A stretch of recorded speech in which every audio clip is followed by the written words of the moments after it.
السلام علیکم ساتھیو، آج علامہ صاحب کی مثنوی اسرار خودی میں سے اس باب کا مطالعہ کرنے کی کوشش کرتے ہیں جس کا عنوان ہے در بیانی کہ خودی از سوال ضعیف میں گردد۔ خودی کو کمزور کرنے والی چیزوں میں سے ایک چیز سوال ہے، مانگنا ہے، دوسروں کا احسان اٹھانا ہے۔ ایسی عادت اگر کسی فرد میں رائج ہو جائے، اس میں راہ پا جائے، وہ دوسروں کے سامنے دستے سوال دراز کرنا شروع کر دے، دوسروں پہ انحصار کرنا شروع کر دے، ان کا احسان اٹھانے کا عادی ہو جائے، تو اس کی خودی اور غیرت و حمیت کمزور ہوتے ہوتے ختم ہونے لگتی ہے۔ تو علامہ صاحب نے اس ضمن میں نہایت ہی خوبصورت باتیں لکھی ہیں، آئیے ان کا مطالعہ کرتے ہیں۔ اے فراہم کردہ از شیراں خراج، گشتہی رو و مزاج از احتیاج۔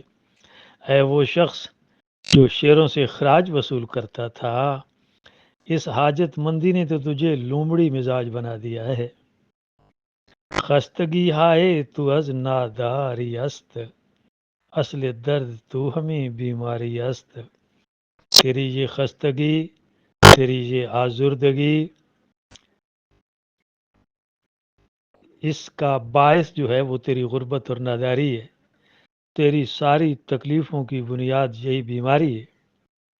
میرے باید رفت از فکر بلند، می کشد شمع خیال ارجمند۔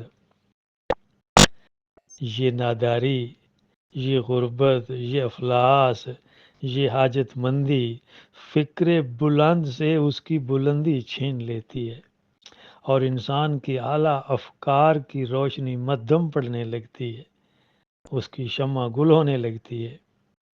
از خم ہستی مئے گل فام گیر، نقد خود از قصہ ایام گیر۔ تو اپنی زندگی کے مے خانے سے رنگین شراب کشید کر اور زمانے کی جیب سے اپنی نقدی نکال۔ اور کیا خوبصورت مثال آگے دی ہے، خود فرود آز شتر مثل عمر، حضرت عمر کی طرح اونٹ سے نیچے اتر۔ الحذر از منت غیر الحذر، دوسروں کی احسان اٹھانے سے بچ۔ حضرت عمر کے اس واقعے کی طرف اشارہ ہے جب بیت المقدس کے موقع پر، فتح کے موقع پر ان کے اونٹ پہ سوار تھے جب، تو ہاتھ سے وہ چابک یا کوڑا گر گیا تو وہ خود نیچے اترے اور اٹھایا، دوسرے ساتھیوں سے یہ سوال تک کرنا گوارا نہ کیا کہ انہیں وہ کوڑا اٹھا کے دیا جائے۔ تو اس طرح اشارہ کرتے ہیں کہ خود فرودا از شتر مثل عمر، الحذر از منت غیر الحذر۔ یہ کوئی بڑی بات نہیں تھی، لیکن ان چھوٹی چھوٹی چیزوں سے ہی انسانی فطرت عادت پڑ جاتی ہے، طبیعت میں، مزاج میں دوسروں کا دست نگر بننے کی۔ اللہ اکبر۔ تابکہ دریوزہی منصب کنی، صورت طفلاں سے نئے مرکب کنی۔ تو دوسروں سے کب تک عہدوں کی بھیک مانگتا رہے گا؟ کب تک بچوں کی طرح گگو گھوڑے، سرکنڈوں کے گگو گھوڑے بناتا رہے گا؟ کیا خوبصورت مثال دی ہے۔ بچوں کی طرح کاغذ سرکنڈے کے گھوڑے بنا کے خوش رہے گا۔ دوسروں سے عہدہ مانگنا ایسے ہی ہے خوش ہونا جیسے ایک بچہ سرکنڈے کے گگو گھوڑے سے خوش ہو جاتا ہے۔ فطرت کو بر فلک بندد نظر، پستمی گردد احسان دیگر۔ وہ فطرت بلند جو آسمانوں پہ نظر رکھتی ہے، دوسروں کا احسان لینے سے، احسان مند ہونے سے وہ فطرت میں پستی آ جاتی ہے۔ اچھا، از سوالا شفتہی اجزائے خودی، بے تجلی نخل سینائے خودی۔ سوال کرنے سے خودی کے اجزاء بکھر جاتے ہیں۔ از سوالا شفتہی اجزائے خودی، خودی کے اجزاء بکھر جاتے ہیں، توڑ پھوڑ ہو جاتی ہے ان میں، اور خودی کا نخل سینہ تجلیوں سے محروم ہو جاتا ہے۔ از سوال افلاس گردد خوار تر، از گدائی گدی اگر نادار تر، سوال کرنے سے مفلسی اور ذلت پیدا ہوتی ہے، گدائی سے گداگر اور زیادہ نادار ہوتا چلا جاتا ہے۔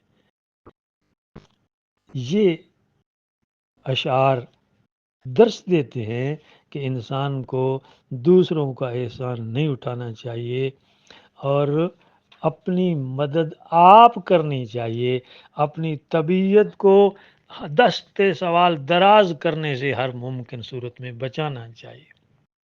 اے خنک تشنا کا اندر آفتاب، می نچوید از خضر یک جام آب۔ کتنا برکت والا ہے وہ پیاسا جو دھوپ میں کھڑا ہے لیکن خضر سے پانی کا پیالہ طلب نہیں کرتا۔ اللہ اکبر۔ می نچوید از خضر یک جام آب، خضر سے مدد کی تمنا بھی چھوڑ دیتا ہے۔ حاجت سے مجبور مردان آزاد، کرتی ہے حاجت شیروں کو روبا۔ محرم خودی سے جس دم ہوا فقر، تو بھی شہنشاہ میں بھی شہنشاہ۔ اور اس شعر کو دیکھیے، دل کی آزادی شہنشاہی شکم سامان موت، فیصلہ تیرا تیرے ہاتھوں میں ہے دل یا شکم۔